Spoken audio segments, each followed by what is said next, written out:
Hoje nós vamos começar uma série Aprendendo com a Divina Vontade, que vai se chamar assim, Aprendendo com a Divina Vontade. Por quê? Porque eu estou a caminho, e quem está a caminho vai enfrentar as intempéries do tempo. Chuva, ventos fortes, vento, calor, frio. E neste processo de caminhada, nós vamos aprendendo. Então, na realidade, aqui neste momento, é um momento de aprendizagem. Eu vou entrando em contato com os escritos de Luísa e eles vão me sinalizando pontos onde eu quero compartilhar aqui com vocês no canal. Por quê? Porque, na realidade, os escritos de Luísa Picarreta, eles nos vão conduzir para um melhor entendimento do que é o reino da divina vontade. O que Jesus espera de cada um de nós através do Pai Nosso. Que o reino dele aconteça na terra como já acontece no céu. Então nós somos beatos de ter esta grande graça no nosso meio. E o que está impedindo de que nós avancemos? A nossa vontade. Se nós colocarmos este motor, que é a vontade, em atividade, logicamente os obstáculos eles vão aparecer no caminho, mas nós vamos aos poucos ultrapassá-los. Então, não vou ter aqui nesse quadro do canal, Aprendendo com a Divina Vontade, vamos dizer assim, uma regra no sentido de cronologia de volumes. Não. Nós vamos pegando os volumes e sentindo aquela necessidade de trabalhar com eles e trazendo os pontos importantes. Então, ontem eu estou no volume 3, no volume 3 do Livro do Céu, e anotei algumas coisas importantes que eu trago para vocês aqui, para a gente refletir um pouco juntos. Minha graça faz feliz os bem-aventurados. Tem em si mesmo, quem tem a graça de Deus, tem em si mesmo o paraíso. A graça, na realidade, é o próprio Jesus. Então, Jesus aí, neste volume, nos quer dizer o quê? Quando nós temos a graça, estamos em graça, nós estamos com Deus. Nós temos Deus dentro de nós. Ou seja, nós temos o paraíso. Só entra em Deus o que é puro. Então, se nós estamos em pecado, nós não teremos essa graça atuante em nós. Por isso que nós precisamos buscar estado de graça permanente. Buscar evitar o pecado. Aí Jesus continua nesse volume aí, ensinando a Luísa. Existem 3 modos de amá-lo. A força de benefícios, a força de simpatias e de persuasões. Então, Jesus utiliza 3 modos para atrair a alma até ele. A força de beneficiar a alma com alguma graça, algum dom, algo. E a força das simpatias, ou seja, através de seu sofrimento, Jesus nos atrai até ele. A olhá-lo, vê-lo quanto ele sofreu, quanto ele se derramou por nós, quanto ele se deu totalmente a nós. Então, e a força de persuasões, de convencimentos. Me manifesto a alma de 3 modos. Com a potência, que é o Pai, com a notícia, que ela coloca assim, que é o Filho, e com o amor, que é o Espírito Santo. Luísa também sentia e oferecia a dureza do seu coração. Muitas vezes ela se sentia seca, sem aquele fervor. Então ela oferecia estas penas, que eram penas, a Jesus também. Tudo deve ser revestido de caridade. olha que Deus nos ensina aí. Tudo deve ser revestido de caridade. Tudo que nós fizermos tem que ser revestido de caridade, que é o amor, ou seja, dele. Com as almas justas, me comporto com justiça. Não tem mais. Eu sou o escudo dos atribulados. Ó, que maravilha! Jesus é o nosso escudo. Quando estamos em tribulações, ele é o nosso escudo. Aí ele ensina, a humilhação deve ser amada e aceita. Nós que corremos de qualquer dor, de qualquer cruz, ele está dizendo e ensinando a Luísa que a humilhação deve ser amada e aceita. Aí diz, a mortificação e a humilhação produz a purgação, ou seja, purgar aquele pecado, purgar as nossas tendências, os nossos vícios, limpar, tirar. Se quer caminhar na via do bem. Se nós queremos caminhar na via do bem, nós precisamos acolher tanto a mortificação como a humilhação, não como algo que nós devemos evitar, mas se vierem, devemos aceitá-las com amor. Aceitá-las com amor. Se não fizermos isso, produzirá o contrário. Então, se a humilhação ela nos leva a purgar os nossos pecados, nos purificar, para que diante de Deus estejamos, né, agradáveis ao seu olhar, se não fizermos isso, se a humilhação vem, a mortificação vem, a gente não aceita, nós não aceitamos, não queremos, corremos dela, esse processo de limpeza da alma não ocorre. As virtudes não têm fim. Então, olha aí, virtude não se conta, porque em Deus as virtudes elas não têm fim. A alma deve sempre trabalhar para sempre se melhorar, buscar a melhora, buscar o crescimento. Com a paz, me encho de Deus. Deus alerta Luísa, sem paz, eu me encho de tentações diabólicas. Então, a paz, a calma, a tranquilidade deve ser sempre buscada, mantida, mesmo nas grandes tribulações. Então, a paz é Cristo. Para termos dentro de nós a paz, precisamos nos revestir da caridade, do amor, que é Deus mesmo. Então, Ele que nos escuda. Então, quanto mais eu estiver em estado de graça, mais cheia de Deus, mais eu estarei pronta a resistir nos momentos de tribulações, a manter a calma, a tranquilidade, a serenidade, não perder. Luísa indagava a Jesus assim, eu não sei escrever, como é que eu vou escrever esses capítulos, como é que eu vou falar de coisas tão sublimes e tão altas sem errar. Aí Jesus explica para Luísa nesse volume 3. Os erros fazem esplandecer, que demonstrar que aquilo que você está escrevendo pode ter erros ortográficos, de estrutura da língua. Mas o conteúdo, Luísa, sou eu que ajo, sou eu que estou ali. Então você não se preocupe. Era isso que Jesus dizia para Luísa. Meu patrimônio é a firmeza, é a estabilidade em fazer o bem. Quanto mais se está longe de mim a alma, mais instável será na prática do bem. Porque ora ela quer fazer o bem, ora ela quer fazer o mal. Então, quanto mais estivermos ligados a Deus, mais seremos firmes, estáveis. É Ele que estará agindo em nós. Só os pequenos se deixam guiar. Por quê? Porque os pequenos têm uma tendência a ter uma razão divina, né? Se abre a razão divina, mais que a razão humana.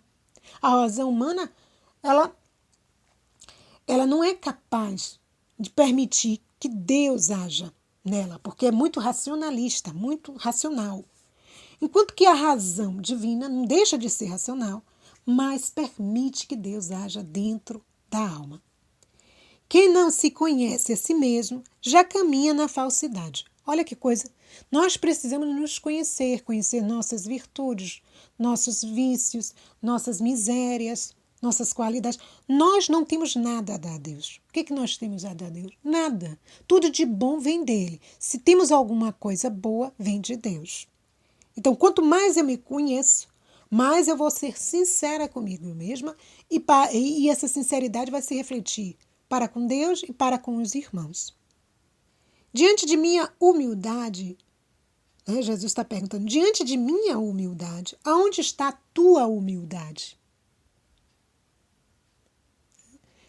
E aí, onde é que está a nossa humildade? Capacidade de nos vermos como somos. Amar as humilhações, as confusões, as ignomínias. Todos os males que invadem a terra é por falta de humildade, de reconhecer quem somos, de reconhecer que precisamos da ajuda dos céus. Eu achei maravilhoso esses ensinamentos ontem, ouvindo o livro do céu. Se o pecado é grave, é um abraço venenoso à alma. Olha, se nós cometemos um pecado mortal, um pecado grave, mortal por quê? Porque corta a nossa amizade com Deus. É um abraço venenoso, tanto para a alma como para todas as virtudes que se encontram na alma.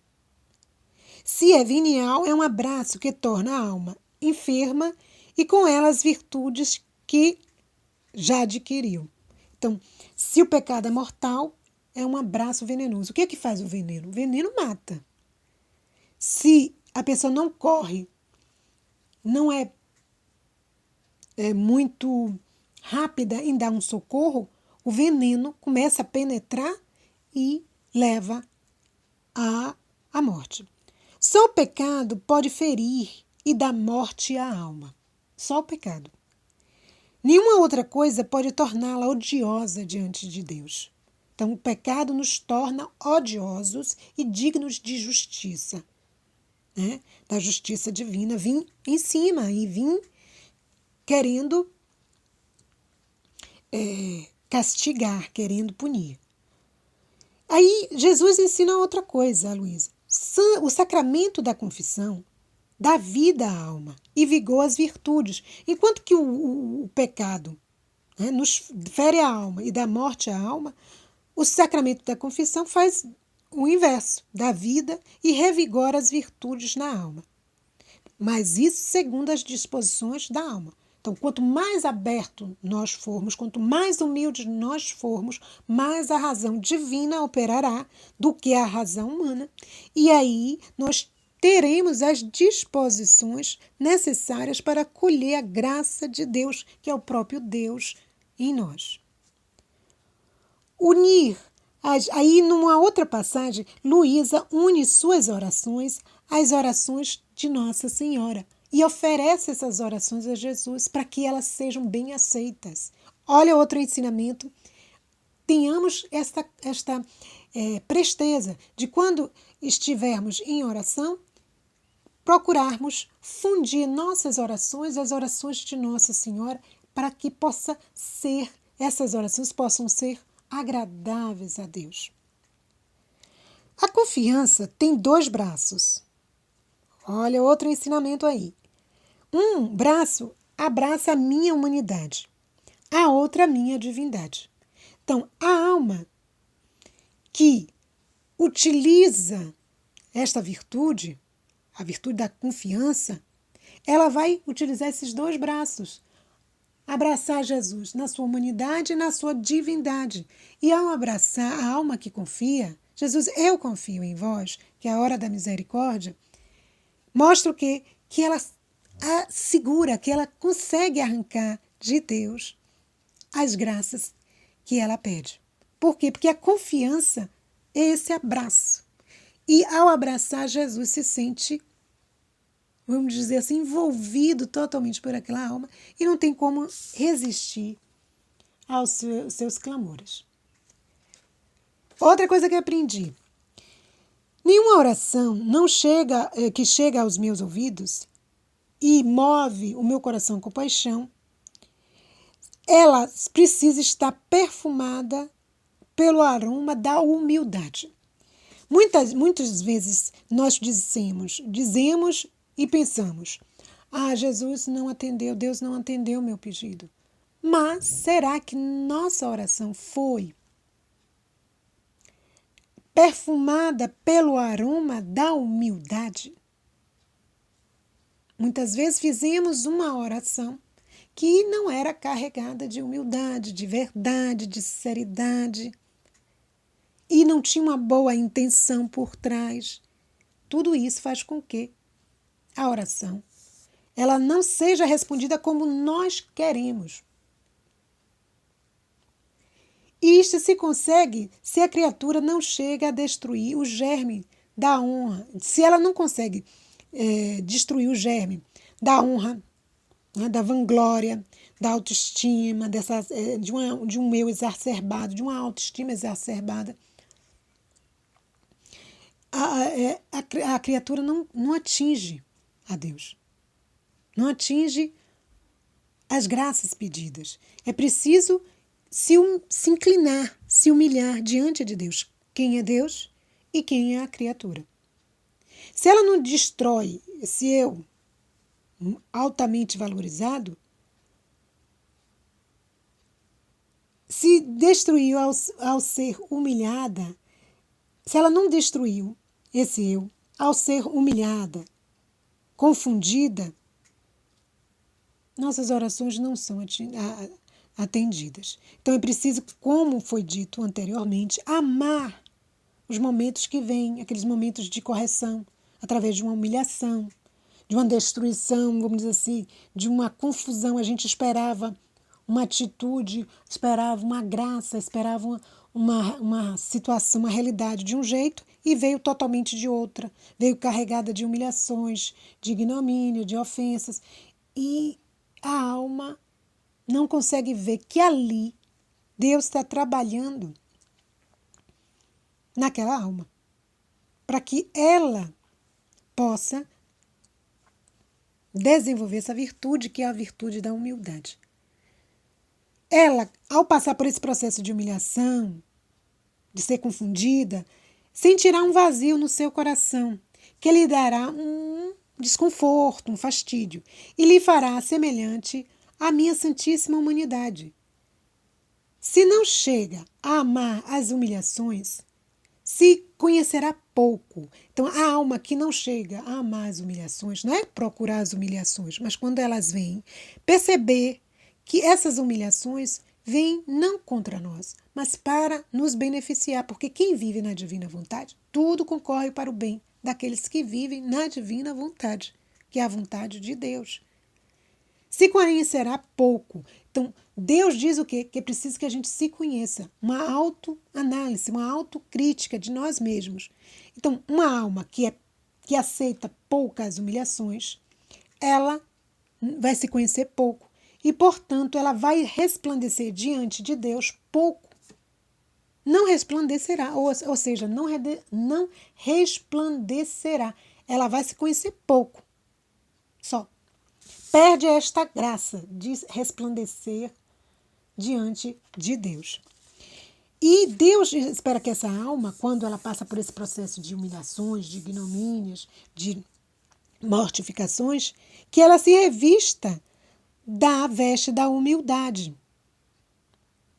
E aí, Luísa dá um exemplo.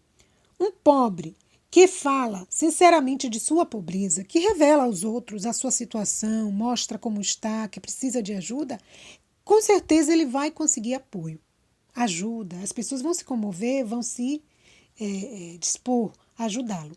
Já ao contrário, um pobre que está em necessidade, morrendo de fome, mas se apresenta como se nada tivesse acontecido, não alcançará ajuda. Muito pelo contrário, muitas vezes pode até ser desprezado, ignorado, porque não foi humilde.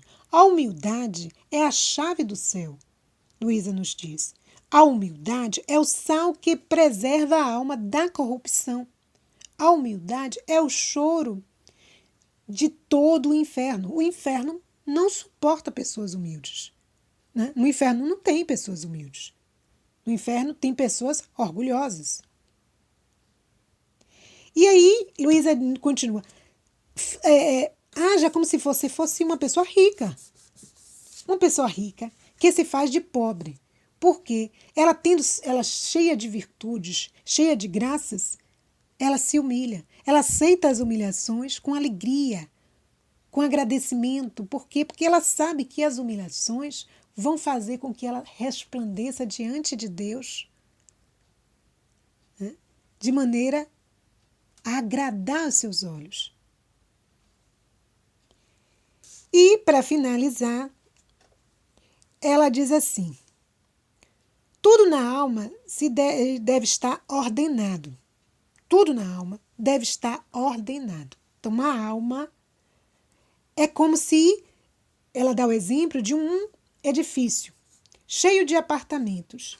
Dentro desta alma, destes apartamentos, podem existir virtudes ou vícios, ou nem virtudes e nem vícios. A alma está vazia. E nós, nesse processo de autoanálise, de se autoconhecer, para quê? Para ser melhor, nós precisamos buscar as virtudes. Encher nossos apartamentos de virtudes. Mas como fazer isso? Através da humildade. Quando as mortificações vierem, nós vamos ficar com o sinal de alerta já piscando, porque aquelas mortificações que vêm não são para o nosso mal, mas para o nosso bem. Isto é, se nós estamos vivendo na vontade de Deus. Porque tudo na vontade de Deus vai nos ajudar a crescer, se estivermos nela. Então, até a próxima. Espero que eu tenha podido passar algum pouco daquilo que eu aprendi ontem. E nós vamos nos encontrar mais vezes para caminharmos neste caminho que é o reino da divina vontade. Esperamos chegar lá. Até a próxima.